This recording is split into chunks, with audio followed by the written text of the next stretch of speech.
প্রিয় শিক্ষার্থীরা, আশা করি তোমরা ভালো আছো। এই করোনার সময়েও তোমরা নিরাপদে থাকবে এটা আমরা আশা করি। করোনার কারণে অনেকদিন যাবৎ বিদ্যালয় বন্ধ আছে, বিদ্যালয়ে আসা যাওয়ার যে ক্লাস সেগুলো বন্ধ আছে।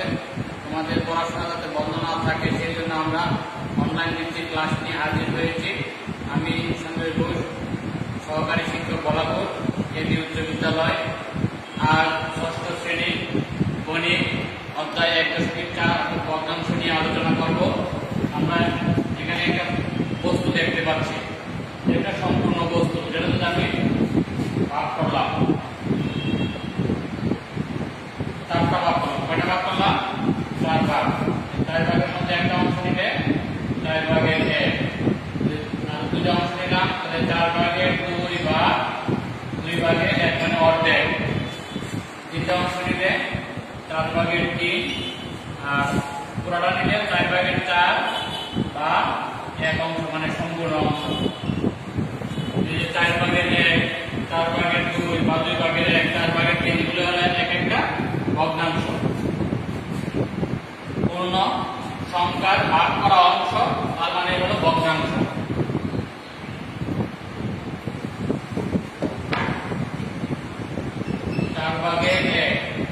উপরে একটা সংখ্যা, নিচে একটা সংখ্যা, এটা বলে উপরেরটাকে বলে লব আর নিচেরটাকে বলে হর। লব ছোট হর বড় এরকম হতে পারে, আবার লব বড় হর ছোট এরকম হতে পারে। আবার জায়গাতে প্রকৃত ভগ্নাংশের সাথে কোনো পূর্ণ সংখ্যাও যুক্ত থাকতে পারে। ভগ্নাংশ বিভিন্ন প্রকারের হয়, সাধারণ ভগ্নাংশ, দশমিক ভগ্নাংশ, সামান্য ভগ্নাংশ, এরকম বিভিন্ন ধরনের ভগ্নাংশ আছে। আমরা সাধারণ ভগ্নাংশ নিয়ে আলোচনা করব। সাধারণ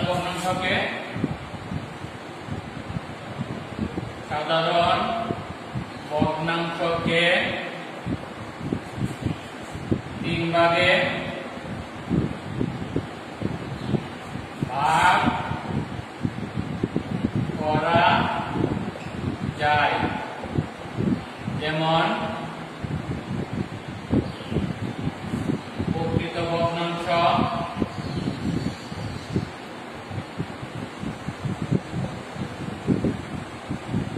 অপ্রকৃত ভগ্নাংশ, মিশ্র ভগ্নাংশ। আমরা এখন প্রকৃত ভগ্নাংশ কি, অপ্রকৃত ভগ্নাংশ কি, মিশ্র ভগ্নাংশ কি এগুলো জানবো। প্রকৃত ভগ্নাংশ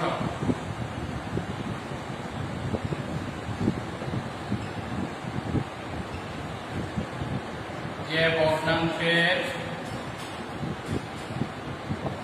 লব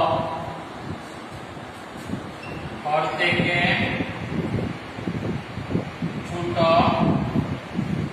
তাকে প্রকৃত ভগ্নাংশ বলে।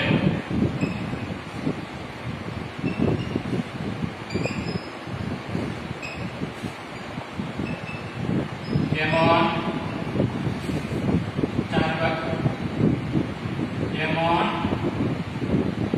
4 ভাগের 1, 4 ভাগের 3,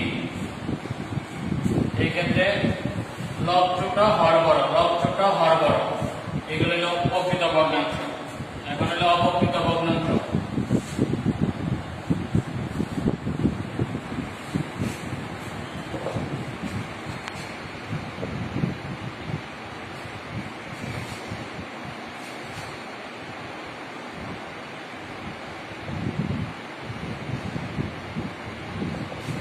যে ভগ্নাংশের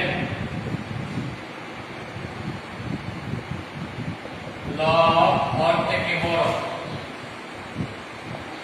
হর থেকে বড় তাকে অপ্রকৃত ভগ্নাংশ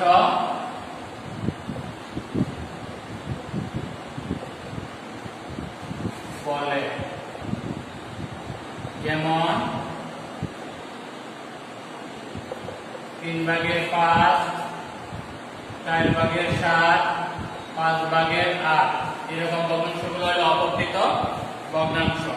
তারপরে এটা মিশ্র ভগ্নাংশ।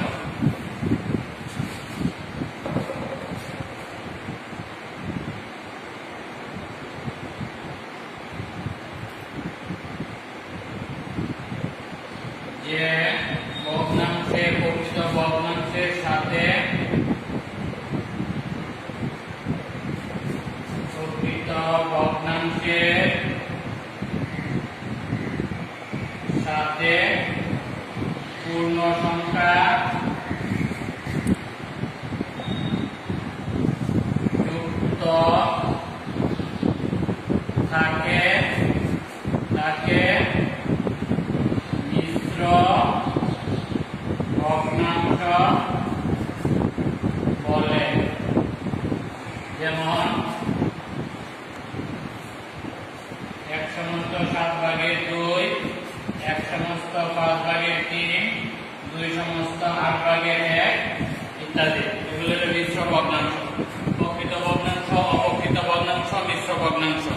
প্রকৃত ভগ্নাংশকে দশমিক ভগ্নাংশে রূপান্তর করা যায়, অপ্রকৃত ভগ্নাংশকে মিশ্র ভগ্নাংশে রূপান্তর করা যায়, দশমিক ভগ্নাংশে রূপান্তর করা যায়। মিশ্র ভগ্নাংশকে অপ্রকৃত ভগ্নাংশে রূপান্তর করে আবার দশমিক ভগ্নাংশে রূপান্তর করা যায়। যেমন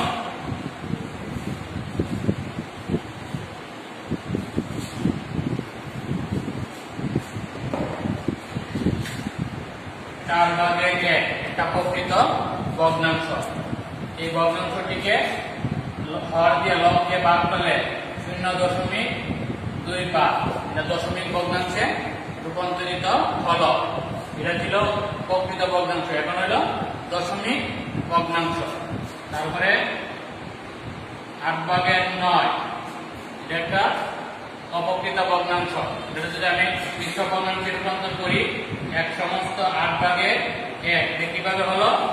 8 দিয়া লব 9 রে ভাগ, 8 একে 8,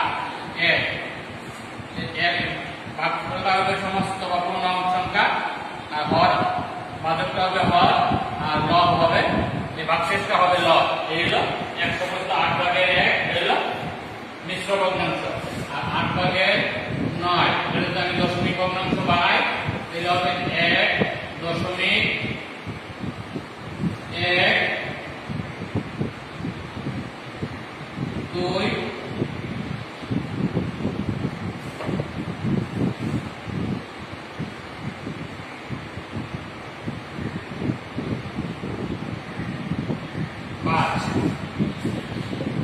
এই হলো 8/9 ছিল অপ্রকৃত ভগ্নাংশ, হইল মিশ্র ভগ্নাংশ, হইল দশমিক ভগ্নাংশ।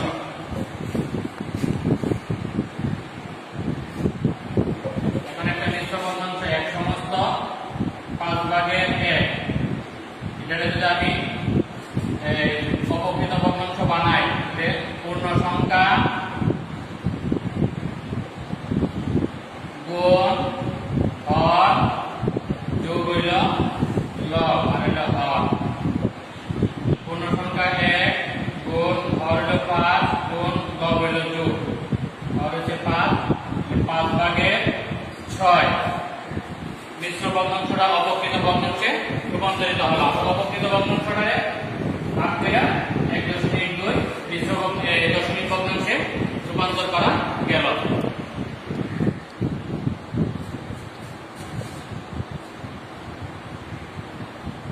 আমরা বিভিন্ন ধরনের ভগ্নাংশ জানলাম, এখন আমরা জানবো সমতুল ভগ্নাংশ।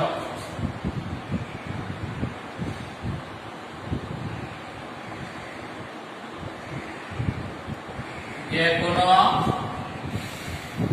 ভগ্নাংশের লব ও হরকে একই শূন্য ব্যতীত একই সংখ্যা দ্বারা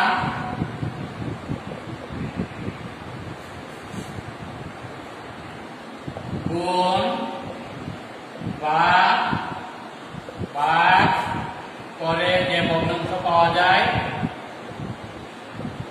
যে ভগ্নাংশ পাওয়া যায় তাই সমতুল ভগ্নাংশ।